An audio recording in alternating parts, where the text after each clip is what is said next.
Fazei-me instrumento da vossa paz. Onde houver ódio, que eu leve o amor.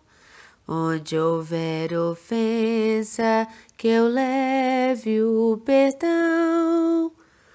Onde houver discórdia, que eu leve a união. Onde houver dúvidas, que eu leve a fé. Onde houver erros, que eu leve a verdade. Onde houver desespero, que eu leve a esperança. Onde houver tristeza, que eu leve a alegria. Onde houver trevas, que eu leve a luz.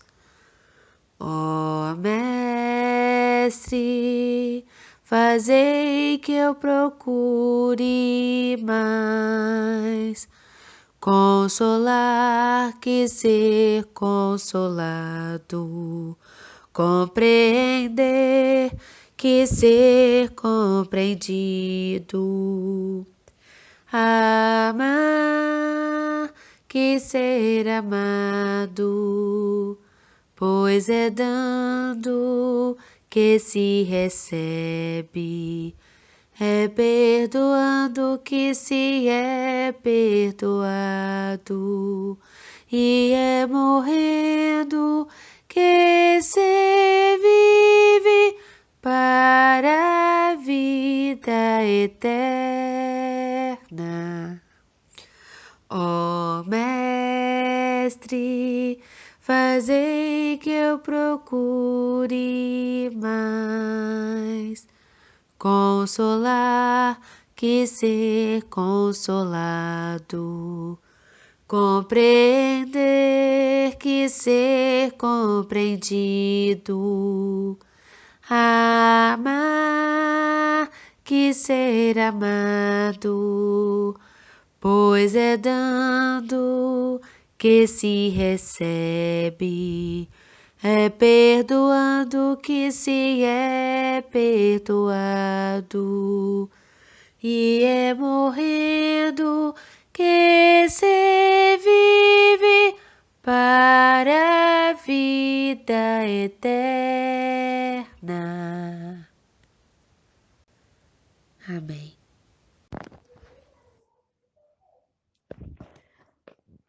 Oremos. Senhor Jeová, os tempos são chegados, Senhor, e sobre a terra estão todas as dificuldades, tormentas e lutas, mas também todas as oportunidades de renovação.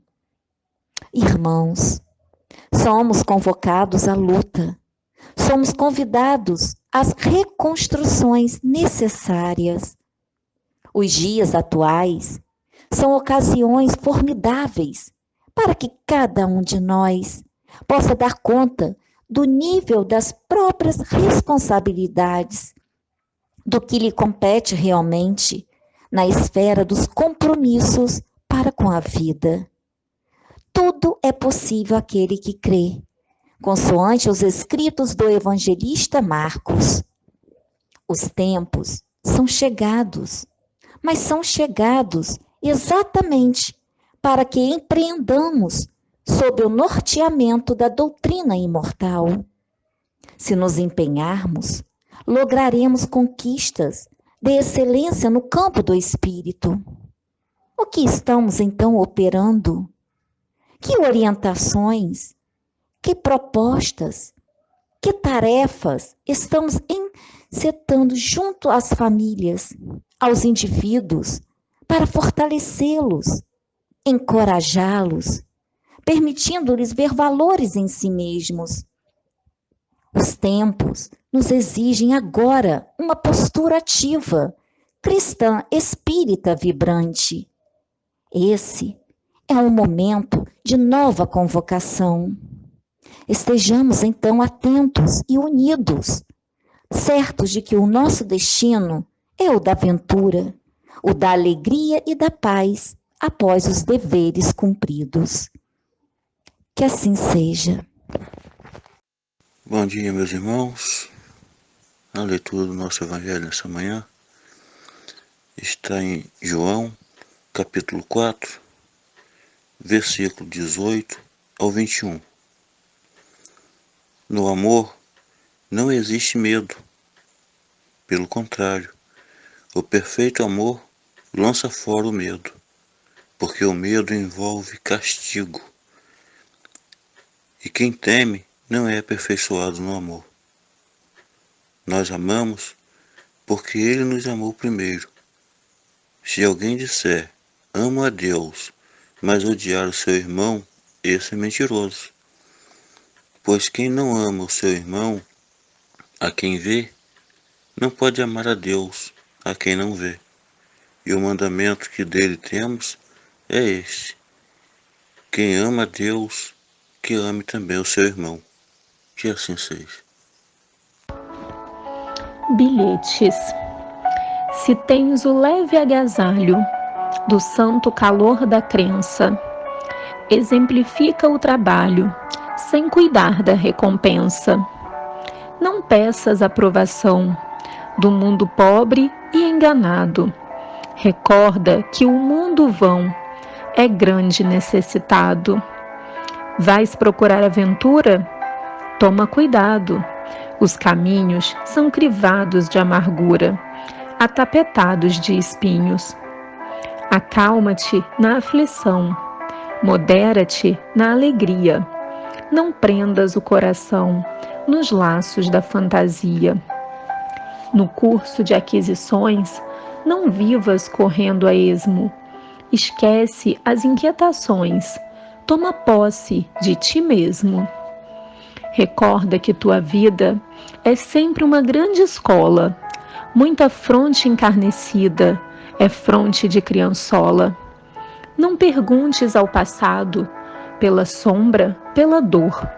O caminho é ilimitado, eterna a fonte do amor. Olha o monte luminoso, que símbolo sacrossanto. Quem desce é riso enganoso, quem sobe é suor e pranto. Não te aflijas, a bonança é flor de sabedoria. Não te esqueças que a esperança é a bênção de cada dia. No impulso que te conduz, age sempre com bondade. Todo esforço com Jesus é vida na eternidade. Vamos agradecer aos irmãos pelas leituras, pelos poemas, pela oração. E agradecer a Deus por mais essa oportunidade aqui de estar falando com vocês. No estudo de hoje, nós vamos estar falando mais uma vez sobre pessoas que passaram aqui na Terra, que deixaram os seus trabalhos em prol do Evangelho de Cristo, em prol da espiritualidade, e com seus exemplos também de conduta espírita. E hoje nós vamos falar sobre Francisco Peixoto Lins, o mais conhecido Peixotinho. Peixotinho, que foi um excepcional médium de efeitos físicos, foi uma pessoa, um homem que deixou um trabalho belíssimo a nível de materialização dos espíritos, a espiritualidade utilizando a sua mediunidade.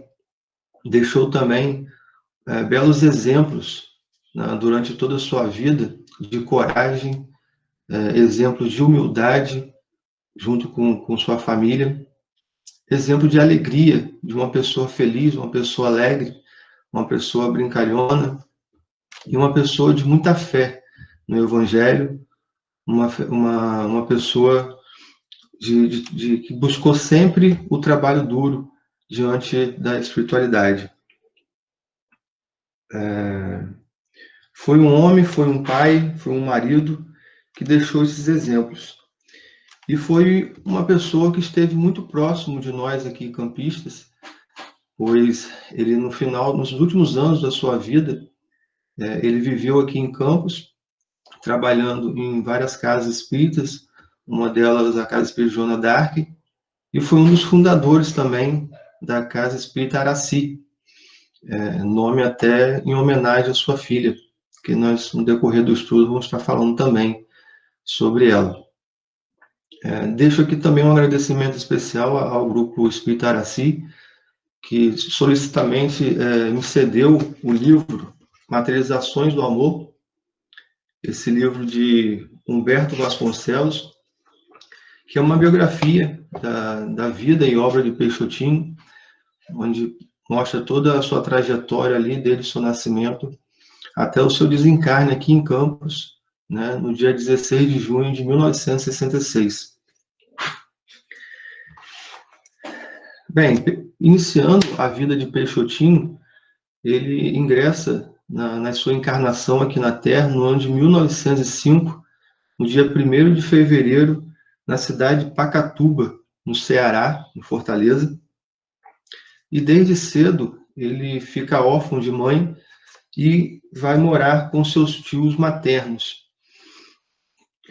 Logo cedo, assim que ele termina o seu primário, o estudo primário, ele com 14 anos, por desejo até dos seus tios, ele ingressa, matricula-se num seminário católico, onde ele inicia-se ali um estudo para viver uma vida eclesiástica, de acordo com o desejo dos tios. Mas desde o começo, Peixotinho ali, através das orientações, dos estudos que ele vinha recebendo no seminário, ele demonstrava ali muitas dúvidas a respeito da vida, não entendendo ali o porquê que muitas pessoas nasciam com deformidades, o porquê de tanto sofrimento no mundo, né? Então, diante das respostas da religião, do seminário que ele estudava, da religião católica, dentro dos dogmas, ele não compreendia a existência de Deus. Então, sendo assim, não conseguindo alimentar o seu espírito com aquelas informações, muitas das vezes ele ficou descrente da existência de Deus e, por isso, muitas vezes foi penalizado dentro do seminário por conta disso. E, depois de um tempo, com essas dúvidas, afligindo o seu espírito, ele decide abandonar o seminário. E com autorização dos tios, ele vai para o estado do Amazonas, com toda a sua coragem de cearense, né? Uma coragem já característica das pessoas nordestinas. Ele busca uma vida melhor no estado de Amazonas, onde naquela época era o Eldorado dos cearenses, né? Era um momento onde que os cearenses buscavam uma vida melhor para ele. Então ele vive no Amazonas durante 2 anos, trabalhando nos seringais, vivendo uma vida difícil, uma vida de muita dificuldade, de muitos perigos que o trabalho na floresta exigia. E depois de 2 anos, ele retorna para o Ceará, retorna para Fortaleza, para morar com seus tios de novo. Mas nesse momento, ali em torno de 16, 17 anos, na sua adolescência, Peixotinho começa a manifestar a sua mediunidade. Porém, Peixotinho tinha uma personalidade, que no livro vem dizendo que desde cedo, na sua terra natal, o menino deu mostra de excepcionalidade, determinada por um comportamento impulsivo e uma coragem que beirava a insanidade. Na sua biografia, brincadeiras de criança, fugas, brigas homéricas e afirmações de adolescentes imaturos e alguns excessos que ele cometia, incluindo aí cigarro e álcool. Então, no meio dessa turbulência que ele vivia na sua adolescência, que ele viveu na sua adolescência, a sua mediunidade começou a se aflorar. Mas começou a se aflorar de um modo em obsessão. Ele começou a ser obsediado por espíritos menos esclarecidos e que, durante essas obsessões, os espíritos faziam que Peixotinho virasse um valentão, né? Virasse uma pessoa com uma força sobre-humana. Em alguns relatos também, mostra que diversas vezes ele entrou em luta corpórea com alguns homens, e mesmo tendo um físico franzino, com as obsessões dos espíritos trevosos, ele ganhava essas brigas por conta dessa força que ele adquiria pela obsessão. Uma das lutas, das brigas que houve com a vida do Peixotinho, que foi mais marcante dentre as pessoas que relatam no livro, foi uma luta onde após a luta, ele foi transportado para uma praia a 20 quilômetros de distância do local da luta, da briga. Então, muitas pessoas que acompanharam a vida do Peixotinho, e nos depoimentos, elas retratam isso como uma das primeiras manifestações, né, da sua mediunidade, sendo transportado, né, o seu corpo de forma ilesa após essas brigas, após essa briga.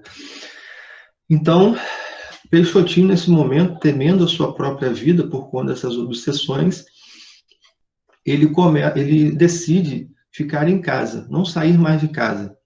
Mas os espíritos que obsediavam Peixotinho continuavam a sua obsessão, e mesmo em casa, Peixotinho passa por um momento mais triste para a sua família também, porque é o momento que ele passa por um estado de paralisia, onde ele fica mais de 20 horas paralisado, e alguns dos seus familiares também dando até como morto, inclusive fazendo seu próprio velório. Os familiares fizeram até o seu velório nessa ocasião, achando que ele estava morto. Mas depois dessas mais de 20 horas, ele recobrou a consciência, mas ficou com uma paralisia, onde ele não conseguia sair do leito, da cama, ficando assim durante 6 meses. Então é nesse momento que a espiritualidade começa a chegar mais próximo de Peixotinho para ajudá-lo. É nesse momento que ele conhece a doutrina espírita, mesmo com a sua família toda mais católica, mais praticante, resistente ao espiritismo. Um dos seus vizinhos era integrante da Federação Espírita Cearense na época. Então, esse vizinho comunica à Federação Espírita Cearense sobre o caso do Peixotinho, e ele e a Federação Espírita Cearense, de forma muito solícita, vai até o encontro de Peixotinho para oferecer ajuda. Mas a família, um pouco resistente ainda, naquela época o espiritismo não era visto da mesma forma que é visto hoje. Ainda hoje há alguns preconceitos, mas naquela época era muito maior, diante dos ensinamentos da doutrina espírita. Mas mesmo assim Peixotinho começa a receber um tratamento espiritual através de membros da Federação Espírita Cearense, com preces, com passes, com águas fluidificadas. E em menos de um mês, Peixotinho começa a demonstrar uma melhora. Então, nesse momento, durante o tratamento, dentro desses 6 meses que ele passou paralisado, mesmo tendo uma melhora, ele começou nesse momento por orientação de Viana de Carvalho, que foi um dos seus orientadores, que estimulou a ele a estudar a doutrina espírita. Ele começa a ler romances da literatura espírita, e inclusive a codificação de Kardec. Então, nesse momento, através da lei de reencarnação, ele começa a fazer sentido para ele todas aquelas dúvidas que ele adquiriu durante o seminário que ele praticou lá nos 14 anos de idade, no seminário católico. Então, ele começou a estudar a doutrina espírita e sanou todas as suas dúvidas sobre o que era a vida, sobre as diferenças e os sofrimentos que a humanidade passava dentro da lei de reencarnação. Então, veio a cura de Peixotinho, e ele começa, após conseguir sair do leito, ele consegue fazer os seus movimentos e começa a frequentar a Federação Espírita e começa a estudar a doutrina espírita. Inicia-se ali o trabalho de que Peixotinho tem para estudar a mediunidade e estudar a doutrina espírita. Em 1924, já adulto, e já com um estudo dentro da doutrina espírita em andamento, ele é convocado pelo Exército Brasileiro e dali se dá uma carreira militar que dura até o restante da sua vida, sendo no final dela sendo reformado como capitão, e foi da onde o Peixotinho tirou todo o seu sustento para ele e para a sua família durante toda a sua vida. E nessa fase, em 1924, quando ele é convocado, ele vai servir no Exército no estado do Rio de Janeiro, mais precisamente em Niterói. Durante alguns anos ele vai servindo ali no Rio de Janeiro, e em 1928, por intermédio até do seu primo irmão Peixotão, era conhecido como Peixotão, ele foi transferido para Macaé, aqui próximo da gente. E ali em Macaé foi quando ele começa a sua prática espírita realmente, nos trabalhos espirituais. Não ainda com a sua mediunidade de materialização, com a sua mediunidade de efeitos físicos, mas inicia-se ali com alguns amigos, um deles o Antônio Alves Ferreira, que é um dos personagens que a gente vai contar uma história dele junto com o Peixotinho mais à frente. Junto com o Antônio Ferreira, Peixotinho, mais algumas outras pessoas, eles fundam um grupo espírita em Macaé, o Grupo Espírita Pedro, onde ele dá início ali o seu trabalho com a espiritualidade. Bem, em Macaé também, em 1933, ele conhece Baby, ele conhece Benedita Muniz Vieira, a conhecida Baby, a esposa dele, que em 1933 ele casa com Baby, e Baby é uma das pessoas que veio na vida de Peixotinho com objetivos específicos, né? Dentro da tarefa que Peixotinho veio fazer aqui na Terra, com o seu trabalho de materialização, com o seu trabalho de receituários homeopáticos, de medicamentos homeopáticos. Então, a Baby ela veio com uma tarefa de amparar Peixotinho, de ajudá-lo na tarefa mediúnica, junto com a espiritualidade. E no livro Histórias Reais do Lar de Peixotinho, que é um livro também que conta vários episódios da vida de Peixotinho, conta aqui a história da união de Peixotinho e Baby, né? O porquê da união deles também naquele momento encarnatório. Muitos médiuns, quando estão no plano espiritual ainda planejando a sua encarnação, como todos nós fazemos, Peixotinho pede o amparo de Deus para que ele não pudesse falhar na sua missão, na sua tarefa que veio fazer na Terra. Então, como muitos médiuns, ele temia também o seu fracasso. Como nós sabemos, enquanto nós estamos na espiritualidade, nós temos todo ali um envolvimento, mas quando o espírito encarna, ele se depara com toda a influência do corpo material, da influência carnal, e as fraquezas do espírito podem vir à tona.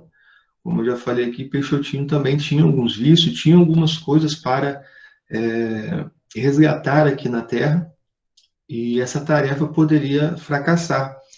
Então, ele, por intermédio, por uma solicitação, ele requereu o amparo de Baby junto com ele nessa trajetória. E essa trajetória não foi por acaso.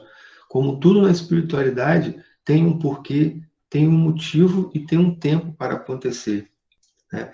Aqui no livro vem mostrando que Baby e Peixotinho já haviam se encontrado em outras encarnações, mostrando ali um trabalho já em prol do Evangelho do Cristo. O Mempaz, um tempo atrás, né, não sei se eu não me engano foi esse ano passado, antes da pandemia, nós fizemos um seminário com vários livros, e um dos livros que foi falado foi o Ave Cristo. E nesse livro, no Ave Cristo, vem dois personagens, o Lúcio Agripa e Domícia, que foi um casal que após foram um casal de panificadores que após abraçar a verdade cristã do Evangelho de Jesus, eles realizaram um trabalho de doação para aqueles que precisavam, fazendo um trabalho onde eles aceitavam as pessoas no seu próprio lar, né, fazendo um trabalho de hospitalidade para aquelas pessoas que necessitavam de alguma ajuda, tanto espiritual quanto material. E Peixotinho e Baby é a reencarnação, né, desses dois personagens do livro Ave Cristo.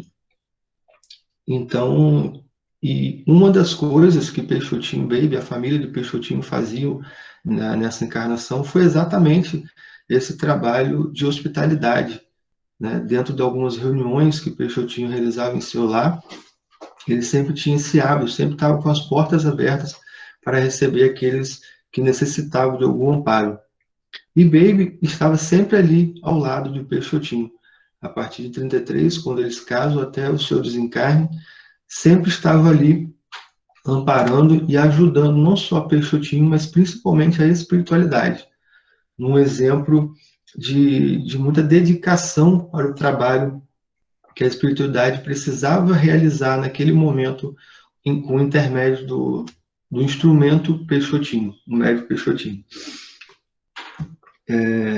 E dos exemplos que eu posso citar aqui, que no livro vem relatando, foi um caso que, em determinada situação, Baby estava na sua casa realizando os trabalhos domésticos, como de costume, e ela vai até Peixotinho no quarto, encontra Peixotinho no quarto, e ela se depara com Peixotinho deitado, mas com uma placa no peito de Peixotinho, materializada pelos espíritos, né, com o seguinte dizer. Mas antes disso, eu vou só ler um parágrafo aqui do livro que eu separei, que eu acabei me esquecendo, para demonstrar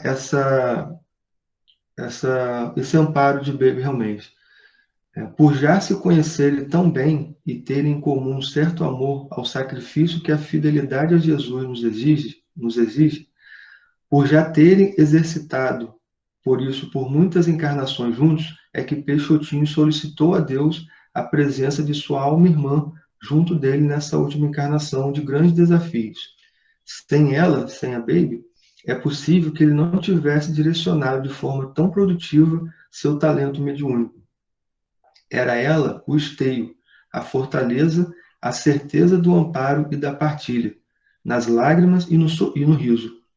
Ela era a consciência sempre forte e vigilante, a amparar-lhe generosa pureza num mundo tão adverso aos médios fiéis de Jesus. Então, o trabalho de materialização que Peixotinho utilizava com a sua mediunidade era um trabalho que exigia muito preparo do médium e um preparo do ambiente também muito específico, além das pessoas que estavam ali em volta estarem muito bem preparadas. E Baby, sabendo disso, quando ela encontra Peixotinho no quarto com a placa materializada no peito de Peixotinho, dizendo o seguinte: médio em serviço, trabalha por Ferreira. Ferreira é o Antônio Ferreira, amigo de Peixotinho, um dos fundadores do Grupo Pedro, Macaé. Então, trabalha por Ferreira, que acaba de ter um AVC. Ferreira vivia no Rio, era um amigo fundador, junto com Peixotinho do Grupo Pedro. Baby imediatamente interrompe suas tarefas, começa um ambiente de oração para ajudar os amigos espirituais a socorrer o companheiro enfermo. Houve nessa ocasião um transplante de células, fenômeno raro, mas que voltou a acontecer através da mediunidade de Peixotinho. Em tempos de poucos recursos na medicina, Ferreira escapou sem qualquer sequela. Então, uma das importâncias do trabalho de materialização que Peixotinho veio fazer aqui na Terra, de auxílio às pessoas que necessitavam. Há vários relatos no livro sobre esse trabalho de ajuda às pessoas que necessitavam do tratamento espiritual através da materialização. E esse aqui é um dos casos onde, através dos fluidos do ectoplasma que Peixotinho liberava pelo seu corpo, a espiritualidade conseguia mobilizar aquela estrutura, materializando uma célula capaz de levar até o enfermo, mesmo à distância, e curar aquela pessoa, né, evitando muitas sequelas dessa doença, do AVC, né, que o Ferreira acabou sofrendo. Um outro ponto importante que Baby ajudava Peixotinho na sua trajetória era a questão da humildade. São muitos os percalços e são muitas as tentações que se apresentam sobre ingênua aparência, mas que costumam levar à queda um médium bem intencionado. A vaidade, estimulada por criaturas incautas, costuma ser causa de dolorosas quedas, mas a vigilância de Baby era sempre maior. Esse exemplo aqui foi o que aconteceu certa vez no lar de Peixotinho, onde um homem foi visitá-lo e ali, vendo o trabalho de Peixotinho com a espiritualidade, começou a fazer vários elogios a Peixotinho, dizendo que ele era o maior médium do Brasil. Então, Baby, sempre atenta a essas possibilidades que poderiam envaidecer o médium, né? Ela sempre atenta, ela sai do ambiente que ela estava naquele momento e vai até o homem e fala a seguinte frase: o Senhor está enganado. Ele não é o maior médium de efeitos físicos do Brasil, não. É o maior do mundo. Agora, é só colocá-lo numa vitrine com esses dizeres em cima para que todos vejam e esperar que ele caia abatido pela vaidade. O que ele é mesmo, meu Senhor, é um espírito faltoso, como todos nós, a quem Deus concedeu a mediunidade como meio de apagar os seus débitos. Então, no lar de Peixotinho, Baby sempre tinha essa conduta, junto com Peixotinho, da humildade, de mostrar a importância do trabalho espiritual em cima da mediunidade de Peixotinho, que ali ele mesmo e Baby, toda a sua família, todos os seus filhos, né, os 9 filhos que Peixotinho teve com Baby, eram educados justamente para mostrar que Peixotinho era ali sim um instrumento nas mãos da espiritualidade, para que o objetivo das materializações espirituais dos espíritos, né, fosse alcançado. Naquele momento, né, no início do século passado até o meio do século, onde as materializações aconteciam muito, tinha alguns objetivos específicos para aquilo acontecer. E a humildade do médium precisava estar sempre ali aflorada para que a vaidade não desvirtuasse o médium do seu caminho. Bem, então, Peixotinho e Baby se casam, tem o seu primeiro filho, mais velho, um homem, e depois eles têm mais 8 filhas, todas meninas, sendo que a primeira delas, a Araci, uma filha que veio também, é uma outra figura, que assim como Baby, veio para interceder e veio com uma missão de resgatar o seu pai, resgatar o espírito de Peixotinho para a vida espiritual, para a vida de doação para a espiritualidade, para que ele possa ter êxito no trabalho mediúnico. E Araci, ela nasce em 1935 e desde pequena os relatos do livro vêm mostrando que ela era muito apegada com Peixotinho e Peixotinho mesmo dizia que ela foi a estrada de Damasco dele. Da mesma forma que Paulo, o mentor Paulo de Tarso, na estrada de Damasco, se transformou ali após ver Jesus, Araci foi também a estrada de Damasco para Peixotinho, sendo um espírito que ajudou muito a Peixotinho a se transformar definitivamente, se entregando definitivamente à espiritualidade.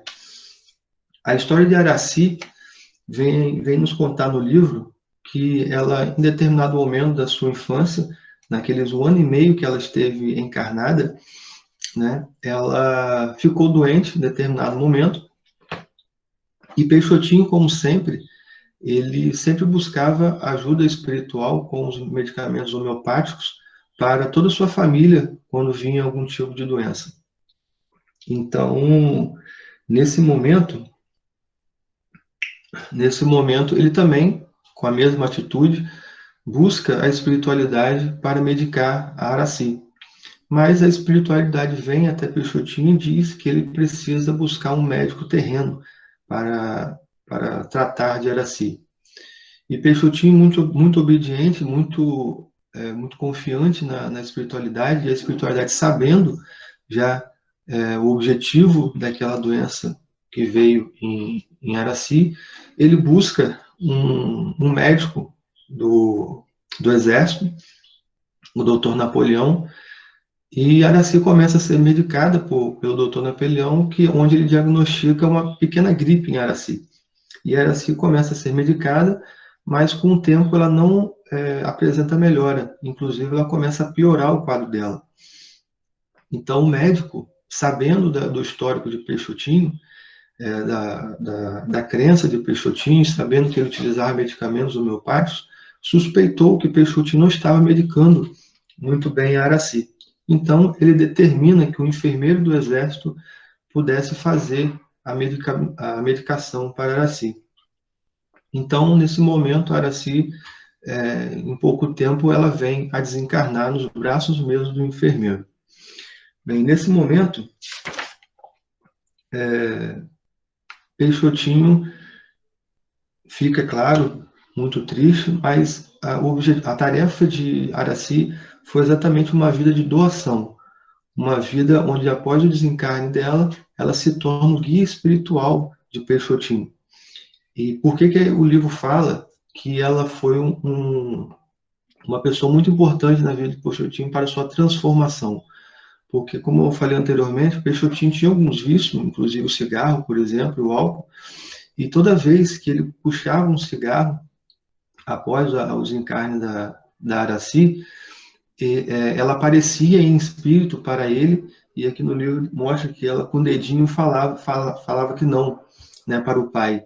Né, falava, não ao cigarro, papai, não às fraquezas do espírito.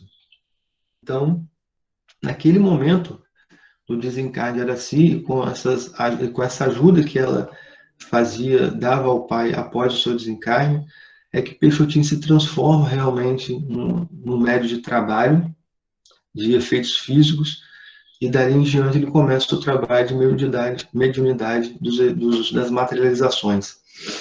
E no livro vem contando exatamente nesse período, entre 1936, a partir de 1936, né, quando Araci ainda estava viva, em 37, quando ela desencarna, foi naquele tempo ali, que a mediunidade de materialização de Peixotinho começou a se aflorar e começou a trabalhar no Grupo Pedro através dessas materializações. Uma das primeiras materializações que aconteceu no Grupo Pedro, que vem sendo relatada no livro, é justamente uma materialização da Araci,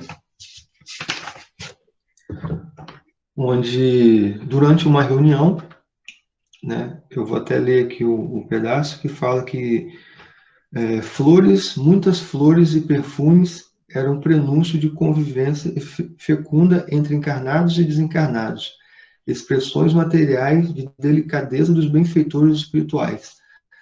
Uma coisa que demonstra muito no livro é que a materialização era muito natural com Peixotinho, era muito ostensiva a sua mediunidade. Até relatos em que as flores, né, caíam onde Peixotinho estava, elas eram materializadas. Os benfeitores da espiritualidade usava a mediunidade do Peixotinho para materializar flores, perfumes. As pessoas sentiam muitos perfumes onde Peixotinho estava. Era como se uma nova linguagem de comunicação entre os dois mundos estivesse sendo testada. Grande foi o encantamento e notável a emoção da primeira visita de Araci. Desencarnada havia pouco tempo, ela passara a ser um ponto de equilíbrio que faltava ao médium, para que se dedicasse completamente à tarefa renovadora. A reunião transcorria dentro dos padrões de disciplina, a que aos poucos o grupo de colaboradores se afeiçoava. A certa altura, nossas atenções se voltavam para a parede lateral da sala, onde começava a formar-se uma mancha de cor avermelhada, de tonalidade antiga. Fixamos ali as nossas vistas admirados. Aos poucos, a mancha ganhava contornos de um medalhão, que emoldurava a fisionomia de uma linda mulher, esboçando um sorriso de grande beleza. Era Araci, em espírito, que assumia a aparência de uma encarnação pretérita. Em outra ocasião, ela se deixaria materializar em sua aparência infantil, a que eles já estavam acostumados. Então, essa foi uma das primeiras materializações, né, que a espiritualidade realizou no Grupo Pedro, com o intermédio do instrumento Peixotinho, né? E aqui a gente vai vendo alguns objetivos que a espiritualidade tinha com o Peixotinho quando realizava esses trabalhos de materialização. Mas a vida de Peixotinho, como ele foi militar, ele foi marcado por muitas transferências. Ele morou em muitas cidades. E só que um detalhe para ser colocado sobre a vida dele é a determinação dele em buscar sempre um trabalho espiritual. Ele, quando tinha que se transferir para uma nova cidade, e aí ele passou por Santos, por Santa Catarina, por Fortaleza, enfim, passou por muitas cidades, mas assim que ele fixava uma residência, uma das primeiras coisas que ele buscava era uma casa espírita para que ele pudesse trabalhar a sua mediunidade. E em 1945, ele foi transferido para o Rio de Janeiro, onde ali ele começa um trabalho com o Antônio Ferreira, na casa de Antônio Ferreira, de cultos no lar, de reuniões, e depois, com o decorrer dessas reuniões, a Casa Espírita André Luiz foi fundada. Até no livro vem nos mostrando essa interação de Peixotinho junto com o Antônio, dentre outras pessoas também, né? E das reuniões semanais na residência desse confrade nasceu o culto doméstico que em poucos meses se transformou no Grupo Espírita André Luiz. No Grupo Espírita André Luiz, Peixotinho prestou serviços mediúnicos durante um bom tempo. Mas aqui eu quero destacar a importância que o trabalho que Peixotinho fazia para com a espiritualidade, a importância das materializações que ele fazia, porque as materializações não era apenas para fazer uma coisa, um show à parte, uma coisa desse tipo, uma coisa para fazer como se fosse um show, né? Não, a espiritualidade tinha um objetivo de principalmente trazer, através dessa beleza da materialização, das materializações, trazer a consciência das pessoas para a vida espiritual. E através da mediunidade de Peixotinho, essas materializações foram convertendo, né, foram trazendo a consciência espiritual para muitas pessoas que eram descrentes da vida espiritual. E como as reuniões no Rio de Janeiro eram feitas no ambiente doméstico, e é uma orientação que a espiritualidade dá, que não se fizesse as reuniões mediúnicas em ambiente doméstico. Mas como eu falei aqui, a espiritualidade sempre tem um objetivo para que as coisas aconteçam. As coisas não acontecem ao acaso. Então, as reuniões no ambiente doméstico, recursos desaconselháveis para qualquer tipo de reunião mediúnica, serviram, no caso, para ampliar a convivência entre os membros do grupo íntimo e preparar os notáveis trabalhos que se seguiriam nos primeiros anos de existência do Grupo André Luiz. Então, assim como no Grupo Pedro, no Grupo André Luiz foram feitas muitas materializações da espiritualidade por intermédio de Peixotinho. Materializações que até na internet vocês podem ver que foram materializações que fizeram também em parafina, então tem lá todo o esboço das materializações que foram feitas, foram muitas, mas o objetivo da materialização, no início, foi exatamente como diz aqui no livro, para unir cada vez mais as pessoas que ali trabalhavam em prol da espiritualidade. Como eu falei anteriormente, o trabalho de materialização é um trabalho que exige muita dedicação do médium, muito preparo das pessoas que estavam ali em volta. Até porque o ectoplasma, os fluidos utilizados do médium, são fluidos que, se ocorrer algum problema, podem até tirar a vida do médium, porque ele está ali doando o seu ectoplasma, os seus fluidos. Tem até alguns relatos que no livro que teve algumas reuniões onde o Peixotinho quase realmente desencarnou, porque a materialização é feita em um ambiente muito escuro e qualquer feixe de luz que entrasse poderia atrapalhar e interromper as materializações, trazendo um perigo ao médium. Mas, com todo o amparo da espiritualidade, tudo ocorria bem nas materializações, nas reuniões, utilizando a mediunidade de Peixotinho. Um dos casos que posso falar aqui dessa demonstração que a espiritualidade trouxe com o objetivo da materialização é um caso de um delegado de polícia que, certa vez, visitando a casa espírita, onde tinha uma reunião de materialização, ele levou escondido uma tesoura e, durante a materialização, ele recortou o tecido ali materializado do espírito para poder comprovar a veracidade das materializações.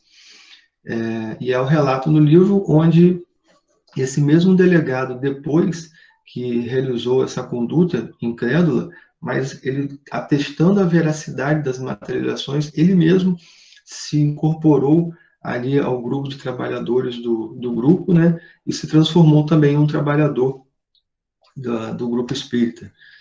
Então, vejam que a materialização, naquela época, ela vem com esse objetivo, apesar da beleza que se falava, mas também tinha o objetivo de alcançar a consciência das pessoas.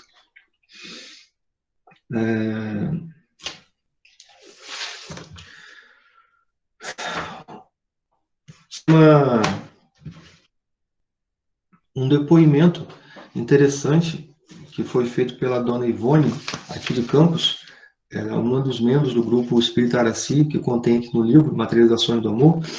Ela vem nos contar quando aconteceu que o ministro Clarencio, o ministro relatado no livro de Chico Xavier, do Nosso Lar, ele se materializou através da mediunidade Peixotinho no grupo espírita. E ela me fala assim: Senhor ministro, era a exclamação que vinha da cabine. As materializações do Peixotinho, ele ficava numa cabine, né, escura, e dali os fluidos eram recolhidos pelas espiritualidades e ali acontecia a materialização. Então, dessa cabine veio uma voz: Senhor ministro, quem seria? Que autoridade espiritual estaria suscitando a saudação? Uma luz intensa vazava da cabine, invadindo o ambiente da sala, mergulhada na mais completa escuridão. Poucos minutos depois, Clarencio, ele mesmo, personagem central do livro Nosso Lar, de André Luiz. A claridade que vinha do espírito materializado tomava conta da sala, iluminando a todos. Caso raríssimo, porquanto, em geral, a claridade dos espíritos que se materializavam não emitia luz radiante. Então, todo o trabalho da espiritualidade com o intermédio de Peixotinho foi justamente para trazer as pessoas a essa consciência espiritual. Bem, continuando com a cronologia da vida de Peixotinho, ele realiza vários trabalhos, né, no grupo Espírita André Luiz, e em 1948 ele tem o seu primeiro encontro com Chico Xavier, onde ali se dá várias reuniões de materializações, e como no livro vem falando, né, sempre essas materializações com o intuito de ou unir aquelas pessoas que estavam em trabalho para trabalhos maiores futuramente, ou recados também da espiritualidade para nós encarnados. Em 1952, ele teve mais um encontro com Chico Xavier, onde relata no livro uma história interessante que durante a estada num hotelzinho em Pedro Leopoldo, Chico Xavier e Peixotinho, numa conversa agradável, eles se encaminham para o grupo espírita para mais uma reunião, e no caminho ele, Chico Xavier e Peixotinho, mais algumas outras pessoas, indo pela rua de Pedro Leopoldo, em determinados momentos começavam a cair pétalas de flores nas cabeças das pessoas, né? Então, para ver tamanha a extensão da mediunidade de Peixotinho, da intensidade, né, melhor dizendo, da mediunidade de Peixotinho, e relata até que as pessoas pegavam essas flores e guardavam, né, para lembrar daquele momento.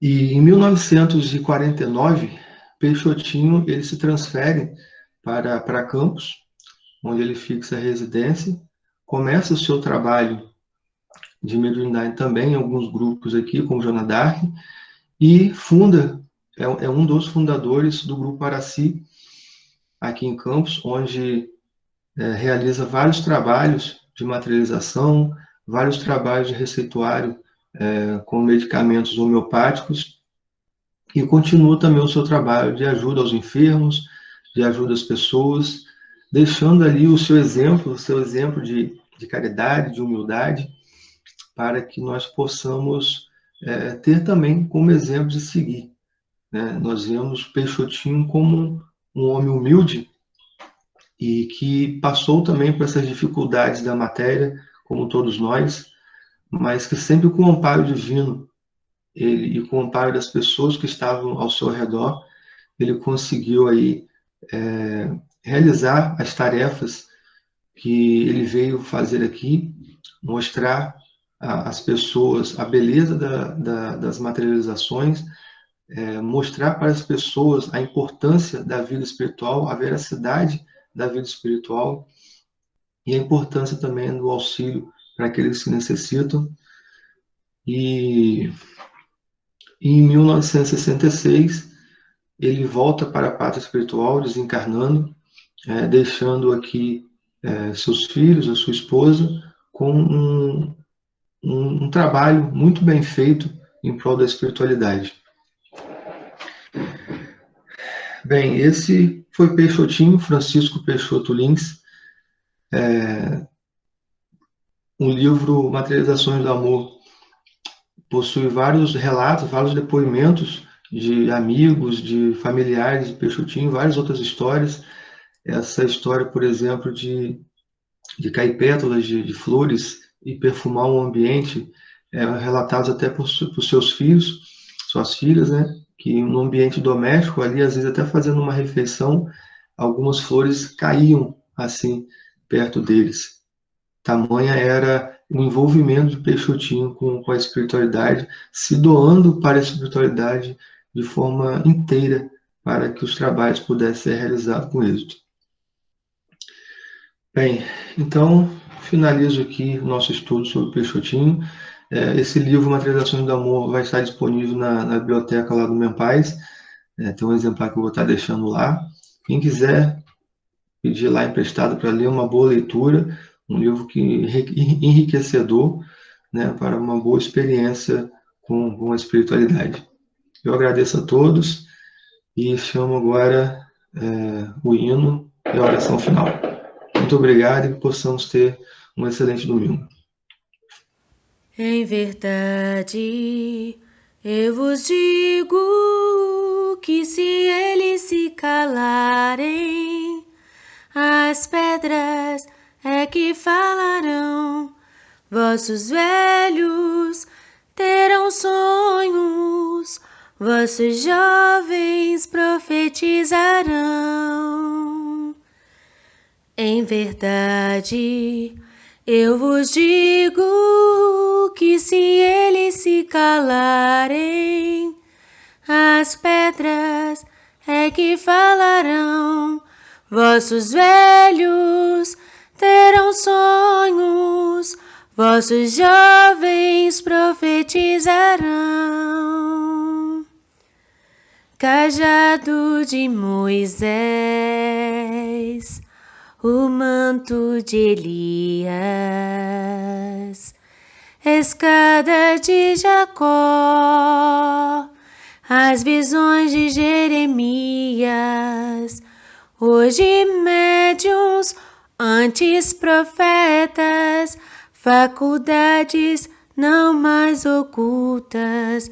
Quantos falam, quantos sentem, quantos ouvem, quantas línguas.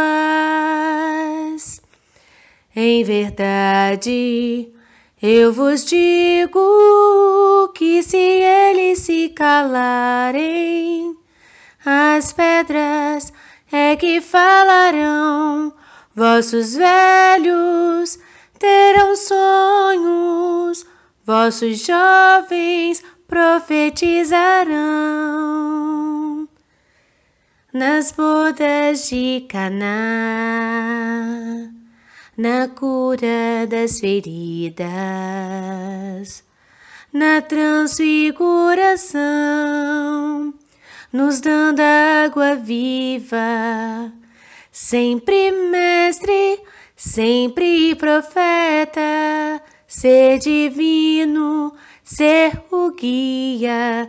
Quantos calam, quantos sentem, quantos ouvem o médium da vida. Em verdade, eu vos digo que se eles se calarem, as pedras é que falarão. Vossos velhos terão sonhos, vossos jovens profetizarão. Em verdade, eu vos digo que se eles se calarem, as pedras é que falarão.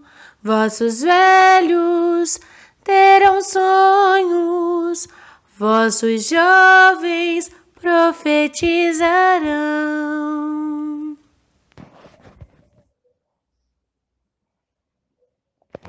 Oremos. Senhor Jeová, sabemos, Senhor, que educar para salvar é a senha da liberdade. O tempo de agora mostra-se o mais propício. A terra está adubada, preparada. Lancemos as sementes e esperemos que o jardineiro das alturas multiplique-as a 100, a 60 e a 30 por uma. Sejamos os singelos ceareiros, nos colocando a serviço do Mestre Jesus, pondo mãos, corações e mentes no sublime apostolado de educar as almas. O nosso esforço inicial deve ser em favor da melhoria de nós mesmos, avançando pelas trilhas planetárias com as nossas doações de amor. Jesus tem nos convidado há muito tempo e somente agora, diante das dolorosas amarguras vividas no lar e na sociedade, é que nos apresentamos decididos para operar essa tarefa. Educar. Esse é o mais eficiente elemento para a salvação de todos nós. Entreguemo-nos, então, ao comando de Jesus. Tudo na terra segue o seu curso. A beleza do amanhã movimenta-se hoje em nossas mentes, em nossos sentimentos, em nossas mãos, nos exigindo coragem e boa vontade. Que assim seja.